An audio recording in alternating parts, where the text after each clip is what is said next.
Nous, on est en forme, prêts pour ce duel avec Maxime et Joël. Messieurs, on tente d'éviter un 6e revers. Si vous pouviez lancer un message aux joueurs du tricolore dans le vestiaire, ce serait quoi?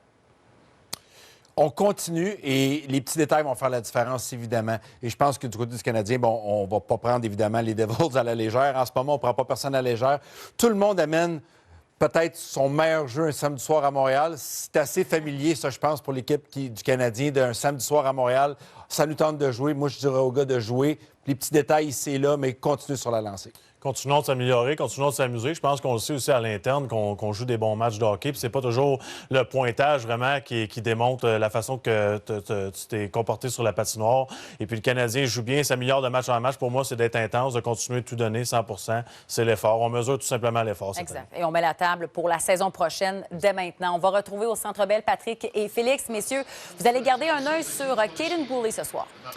On est toujours très impressionné par son... Bienvenue dans le studio Albi avec Maxime Lapierre et Joël Bouchard. Ça va bien, messieurs? Ça va très bien. Oui, toi, Elisabeth. Ça va bien, mais êtes-vous d'accord qu'on a du bon hockey malgré la défaite? J'ai aimé voir le Canadien forcer la période de prolongation 2 fois cette semaine. C'est surréel un peu ce qui se passe à Montréal. Moi, j'ai grandi comme beaucoup de gens dans la région, évidemment, et d'entendre le Canadien qui perd 5 matchs compétitifs, et puis on dit, bien, ça va bien, puis... mais c'est vrai parce que le Canadien, en ce moment, est une meilleure organisation qu'elle était il y a un an. Tous les gens en place ont pris l'horaire d'aller et puis les joueurs commencent à vraiment embarquer dans le concept de l'organisation, dans le processus, justement, où on veut aller avec la culture et on le voit sur la glace. Bon, c'est pas encore un résultat qu'on voudrait sur le tableau indicateur, mais on sent durant les matchs et tout le monde le sent que les partisans embarquent. Ils sont excitants. Maintenant, il manque peut-être 1 but ou 2 buts au tableau, comme je l'ai dit, mais au moins les performances sont là et certains joueurs commencent à éclore et démontrer qu'ils sont capables de jouer en Ligue nationale. Puis moi, ça a un lien direct avec les entraîneurs. Tu parles de Martin Saint-Louis, Alex Burrows, Stéphane Robida. C'est tous des gars qui ont eu un cheminement particulier pour se rendre dans la Ligue nationale de hockey, qui ont travaillé fort. Et puis on l'amène, l'éthique de travail. Depuis jour 1 où Martin Saint-Louis est arrivé, la fierté de porter le chandail du Canadien de Montréal, ça apparaît sur la patinoire. C'est un concept d'équipe. Là, c'est pas un joueur qui doit faire gagner les matchs comme à l'époque de Carey Price. C'est l'organisation complète. Puis ça va payer à long terme. Oui, on met la table pour l'an prochain. On va maintenant retrouver Renaud pour le 60 secondes.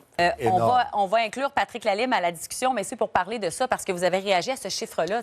On a beau en parler, vous faire la liste, mais lorsqu'on voit le nombre de matchs qu'on a ratés à cause des blessures, c'est quand même frappant. Mais ce qui est intéressant, vous en avez parlé d'entrée de jeu, et Patrick va pouvoir embarquer dans le sujet, c'est que les jeunes qu'on a rappelés prennent le flambeau. On voit vraiment que les jeunes se disent, il y a des blessés, on va prendre l'opportunité qui se saisit. C'est souvent comme ça aussi que certains joueurs obtiennent leur première chance. Pat, je ne sais pas pour toi, là, mais dans ton parcours, lorsqu'un joueur est blessé, souvent, ça ouvre la porte à d'autres joueurs. Oui, puis le fait, Elisabeth, là, que tu vas passer quelques années dans les mineurs également, en tout cas pour moi, ça a été bénéfique. L'opportunité, tu l'attends, tu ne sais jamais si elle va arriver ou quand elle va arriver. Et quand elle se présente, bien, ce que tu veux faire, c'est donner la meilleure impression possible. Puis moi, ça a bien été. J'ai eu un bon début grâce à ça, mais je peux te dire que j'ai apprécié et je savais la différence. Là. Quand tu peux comparer ligne américaine, ligne nationale, tu veux pas redescendre. Et j'avais une bonne équipe devant moi, mais c'est vraiment de saisir cette opportunité quand elle se présente. Si ça ne fonctionne pas avec les Canadiens pour ces joueurs, entre autres, bien, ça peut fonctionner à quelque part d'autre dans la Ligue nationale. Donc, tu laisses ta marque, tu laisses une bonne impression, puis ça fait beaucoup de chemin. Puis je sais pas si c'était comme ça pour vous, les boys, mais lorsque le rappel, tu sais que c'est pour une longue durée, que c'est une longue blessure. Tu sais, on pense à un gars comme Gallagher en ce moment, on dirait que tu as confiance, tu sais que tu as du temps de démontrer que tu es capable de jouer dans la Ligue nationale de hockey.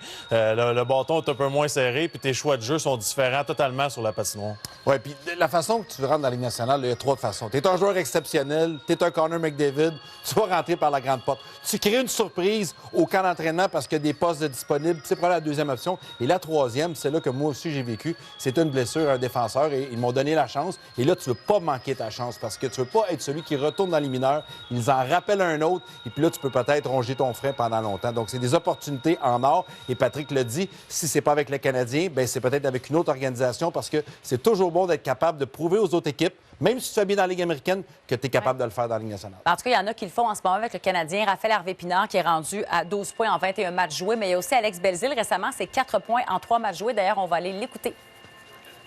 Quand on pense à la mentalité next man up, il y a des blessés. Offensif, beaucoup de vitesse. Donc, c'est sûr qu'il Les deux joueurs des Rangers pourraient vraiment s'en aller dans une situation de 2 contre 1. Et ça, tu ne veux pas faire ça parce que, évidemment, tu n'as pas beaucoup de marge de manœuvre en tant que quatrième trio. Ce qu'ils vont faire, c'est qu'ils vont récupérer la rondelle, ils vont retourner en échec avant. Encore une fois, jouer en fond de territoire, être physique, être capable de récupérer la rondelle à toutes les fois et regarder Pezzetta. Il va finir ses mises en échec. Pour moi, c'est ce qu'il doit faire à tous les matchs. Être fatigant, que les équipes parlent de lui et Belzile encore comme 3e homme. Et quand je parlais de l'offensive, quand c'est le temps de faire un jeu et se donner une chance au filet, on se doit de le faire. Mais aussitôt que l'équipe adverse récupère la rondelle, regardez encore Belzile et Pezzetta. Deuxième séquence, un petit peu différent. Ils vont être en bas de territoire et l'autre équipe va récupérer la rondelle et regarder de la façon que Richard et Belzile vont revenir en repli à toute vitesse. Et ça, c'est important. Tu ne veux pas donner d'espace à l'autre équipe. Et quand ils vont reprendre la rondelle, regardez Richard qui va mettre les freins, qui va s'investir défensivement et tout de suite repartir pour chasser le joueur des Rangers parce qu'on ne veut pas les laisser rentrer en territoire. On ne veut pas être pris à contre-pied, donner un surnombre. Beau jeu de Pezzetta avec une relance et on retourne dans le côté adverse. Et tu le sais, là, Max, tu n'as pas beaucoup de chance dans la Ligue nationale. Et quand tu es sur le 4e trio, tu peux juste pas coûter, montrer que tu es capable de jouer défensif et d'être responsable. Ça vient avec l'effort, mais ça vient aussi avec la rapidité d'exécution dans ton cerveau de réaliser « j'ai l'alarme, je dois me replier ».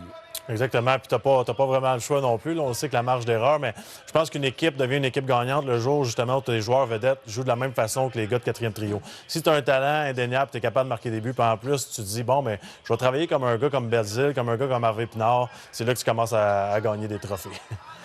C'est des joueurs importants. C'est des joueurs qui peuvent changer des fois le rythme d'un match. Ça va pas bien, de l'énergie.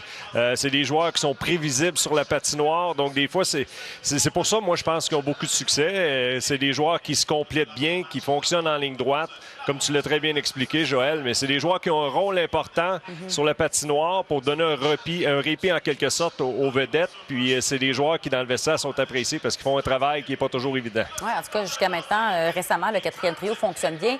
Joël, tu me parlais souvent de Jesse Ylönen. Tu disais, on veut en voir plus de lui, on veut en voir plus. Dernièrement, est-ce que tu en vois plus de Ylönen?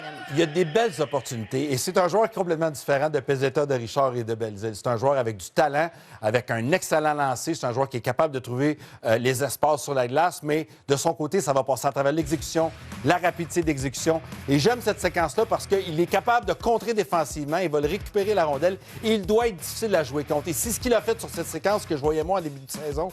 C'est qu'il tourne rapidement justement pour pas se faire contrer, garder la rondelle, la mettre en fond de territoire.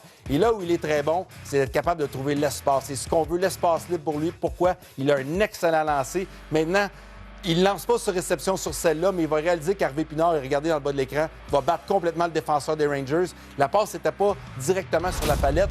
Il a un très bon lancer sur réception. C'est pas un joueur qui va être sur l'échec avant constamment. C'est pas un joueur qui va être capable peut-être de brasser l'autre équipe, mais il est capable de trouver les espaces libres, de faire des jeux. Maintenant, il faut que sa confiance à lui dans la Ligue nationale continue à évoluer pour être capable de se tailler une place avec le Canadien l'an prochain. Je pense que c'est le style de joueur qui doit trouver son identité quand même rapidement. Puis c'est ça le problème. Il est un peu entre deux chaises. C'est un gars qui a tellement un bon talent offensif, mais pour jouer dans la Ligue nationale, est-ce qu'il y en a assez pour jouer sur les 2 premiers trios? Il doit accepter de bien jouer défensivement, être physique même en échec avant, même si c'est pas son style de jeu. Comme ça, il va se trouver une place avec le Canadien. Exact. Puis moi, ce que je peux ajouter, là, c'est que on regarde ça de l'extérieur, mais les joueurs s'amènent et sont déjà à l'aise. Ça, c'est le personnel d'entraîneur vraiment qui a son mot à dire sur la confiance des joueurs. Puis le vestiaire également, tes vétérans. Ça peut être intimidant quand tu es rappelé dans la Ligue nationale. Tu connais pas beaucoup de personnes dans le vestiaire. Je comprends qu'on en connaît un petit peu plus en ce moment, mais c'est pas toujours évident à gérer mentalement. Là, les joueurs sont à l'aise, prennent de plus en plus confiance, puis ça paraît. Oui, de se retrouver sur le premier trio avec Suzuki, avec Raphaël Harvey-Pinard, il est aussi en terrain connu. C'est une belle opportunité aussi pour lui. En tout cas, c'est vrai qu'il va bien dernièrement. On prend une pause, messieurs, et au retour, on va parler des Devils. Est-ce qu'il y a une similitude? Finalement, une équipe compétitive, si on n'a pas la réponse pour le moment, Élie. Non, mais on vise pas 9 ans au total, s'il vous plaît, Félix. Hey, merci. Je vais poser la question à Maxime et Joël. C'est intéressant le parallèle que Félix nous a dressé. Avez-vous l'impression que ça va prendre autant d'années ou est-ce que vous vous dites on a des similitudes? Qu'est-ce qui manque aux Canadiens? Parce que quand même, des joueurs qui seront autonomes et disponibles cet été. Est-ce que ça va passer par ça? Ça va prendre autant d'années que les décisions que tu vas prendre et que tu vas être capable de prendre. Pourquoi? Parce qu'ils ont eu la main heureuse au repêchage avec les joueurs qu'on a vus, Bratt, Mercer, même le gardien Schmid, qui est un choix de 5e ronde. Mais ils n'ont pas toujours eu la main heureuse au repêchage non plus. C'est pour ça que ton processus va être aussi long que les décisions que tu prends. À toutes les périodes de transaction, à toutes les fois que le 1er juillet arrive, est-ce que tu vas être capable de signer les Dougie Hamilton qui n'ont pas été capables de signer pendant des années? Donc, évidemment, un processus comme ça, c'est une succession de bonnes décisions. Crédit à Tom Fitzgerald, qui, dans la dernière année et demie, a pris beaucoup de bonnes décisions avec ses choix de repêchage, avec les transactions ou avec les agents libres, parce que ça a été long, puis ça a été dur et ça a été difficile. Mais présentement, on voit les Devils mieux que j'aurais jamais imaginé cette année. Ils sont vraiment surprenants. Et puis, il n'y a pas de science exacte. On le sait, là, ça dépend comment tu repêches, bien évidemment. Les vétérans sont intéressés de venir comme agent libre avec le Canadien de Montréal. Et puis, pour moi, ça dépend des jeunes. T'sais, cette année, on l'a vu, Caulfield a décidé qu'il était capable de dominer dans la Ligue nationale de hockey. Maintenant, on peut passer à autre chose. On demande est-ce que ça va prendre 10 ans. Je pense qu'on va être pas mal plus vite qu'on pensait au mois d'août dernier. Ouais. On pensait que ça allait être long, 5-6 ans qu'on parlait. Moi, je dirais plus pour le 2-3 ans que le 5-6 ans. Ouais. Il y aura des décisions, des transactions à faire aussi peut-être cet été. On a quand même plusieurs choix au prochain repêchage. On pourra jouer avec ça des joueurs qui sont prêts à faire le saut dans les prochaines années chez les Canadiens. Donc, il y a quand même un petit peu de monnaie d'échange peut-être pour le Canadien. On joue aux cartes. Il faut jouer aux cartes dans ce temps-là. On joue aux cartes, des atouts, il faut jouer avec. Merci, les gars.